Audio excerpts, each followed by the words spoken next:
You stand at the Damascus Gate of Jerusalem in the year 30 AD as the morning sun rises. The city of David awakens beneath pale blue skies as white limestone walls gleam golden. Stay with us today as we walk through the holiest city on earth during its most pivotal hour. You pass through the massive gate into narrow streets paved with smooth limestone blocks. Two-story houses of pale Jerusalem stone press close together on both sides of the road. Donkeys laden with grain and oil shuffle past as merchants call out in a dozen languages. Women lower baskets from windows to street vendors while children chase between animals.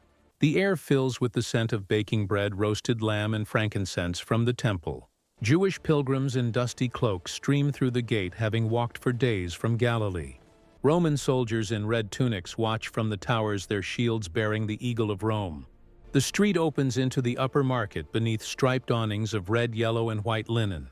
Wooden stalls overflow with pomegranates, dates, and figs brought from the Jordan Valley. Purple-dyed cloth from Tyre hangs in elegant folds, each bolt worth a full year of wages.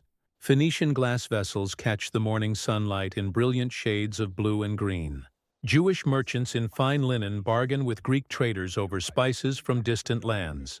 The air fills with scents of cinnamon, saffron, and frankincense blending into rich perfume.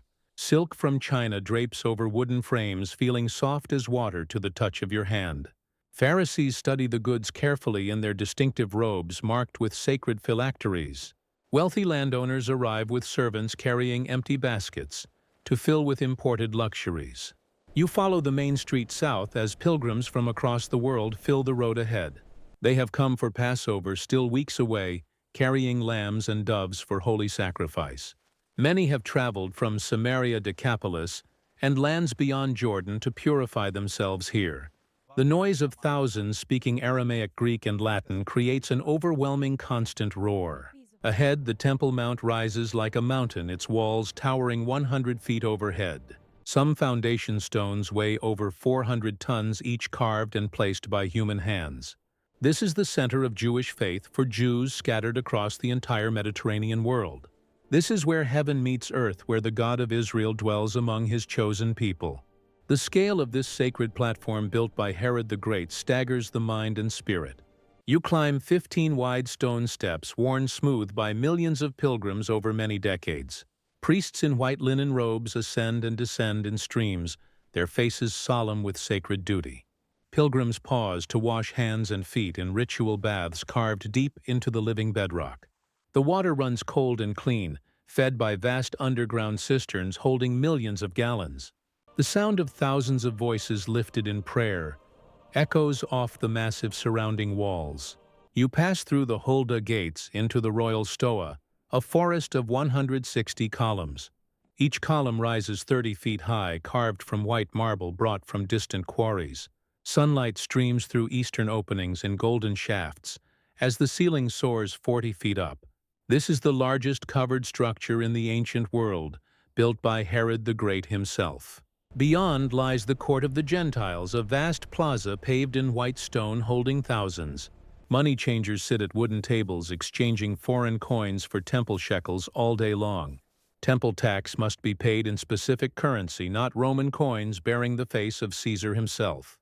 Merchants sell doves and lambs at inflated prices, while Roman guards patrol with hard eyes. The bleating of animals and shouts of sellers create constant noise filling the outer court. A stone barrier 3 feet high surrounds the inner courts with warnings in Greek and Latin. Death awaits any Gentile who crosses this line, though Rome allows this single sacred exception. You approach the barrier and look beyond into courts where only the Jews of Israel may enter. The restriction is absolute and enforced by both Roman law and ancient religious tradition. The Court of Women lies ahead, its floor paved with colored stones in geometric patterns. Jewish families gather here separated by gender as the law requires, with wide-eyed children. 13 trumpet-shaped collection boxes line the walls for offerings and tithes to the temple. Beyond that, the Court of Israel, where smoke from the great altar rises in thick white columns. The smell of burning flesh and incense drifts across the plaza on the morning desert breeze. The sanctuary rises 15 stories high, its eastern facade covered in gold reflecting like fire. The morning sun reflects off golden grapevines carved above the massive entrance doors ahead. Each vine is larger than a man, crafted from pure gold donated by wealthy families over years. Inside, the Holy of Holies waits in darkness, entered only by the high priest once each year. Descending from the temple, you enter the lower city, where streets narrow and darken quickly.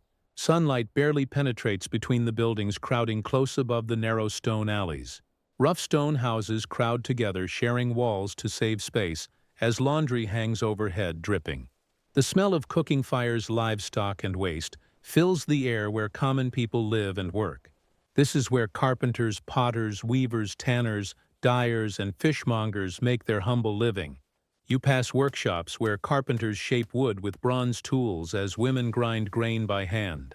Wood shavings curl at the feet of craftsmen working in the shadows of their small dark shops. Children play with clay dolls in the dirt streets, their laughter echoing between stone walls. Life here is simple, hard, and deeply faithful, despite the poverty surrounding these humble souls. You hear rushing water echoing between walls and follow the sound down a steep, narrow alley.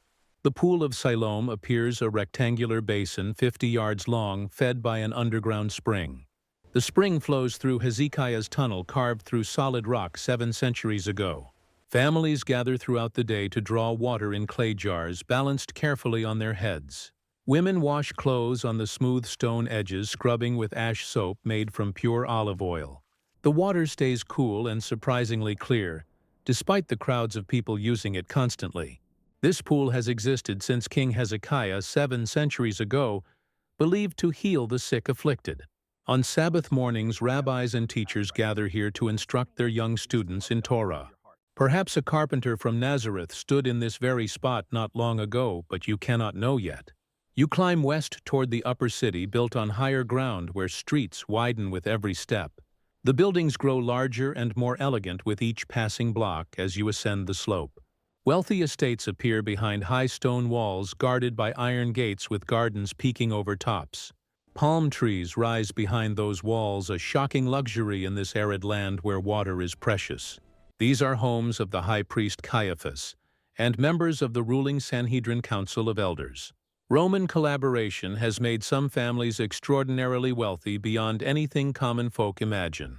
You pass the palace complex of Caiaphas, its walls rising 3 full stories above the street.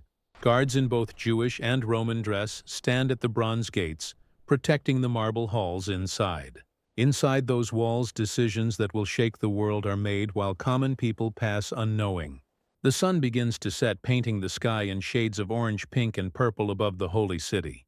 You climb to the highest point near Herod's old palace, seeing all Jerusalem spread below like a map.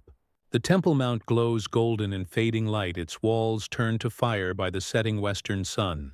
Smoke from 10,000 cooking fires rises into evening sky in thin columns of gray and white. The call to evening prayer drifts across rooftops in haunting Hebrew melodies, ancient and sacred. Priests blow silver trumpets from the temple walls, signaling the end of another day under God. Shopkeepers close their stalls, folding awnings, and securing goods against the coming darkness. The Kidron Valley darkens to the east, its slopes covered with ancient tombs of kings and prophets. Beyond the valley, the Mount of Olives stands in silhouette against the deepening purple eastern sky. Olive groves on those slopes have witnessed centuries of pilgrims climbing toward the holy city. This is Jerusalem at its peak, a city of 40,000 souls, living between empires and epochs. Romans rule the land, but Jewish faith still burns bright in every heart within these ancient walls. Somewhere in these narrow streets, a young rabbi from Galilee walks, speaking words of eternal truth. His words will outlive these stones. His teachings will reshape the entire course of human history. But tonight, Jerusalem does not know that its greatest moment is still to come in the days ahead. Tonight, it is simply the holy city alive with faith, commerce, and the eternal hope of Israel. The stars begin to appear one by one above the city as the last light fades from the western sky. Lamps flicker to life in windows throughout the city as families gather for evening meals together. This is Jerusalem in 30 AD, balanced perfectly between empires, between heaven and earth itself. Within 3 decades, Roman legions will destroy the temple. You see glowing golden before you now. Not one stone will remain upon another, exactly as the prophets warned in the ancient scriptures. But the faith born in these narrow streets will spread to every corner of the known world. The words spoken here will echo through 20 centuries, shaping civilizations yet to be born. Like and subscribe as we journey through time to the next extraordinary city waiting to be explored.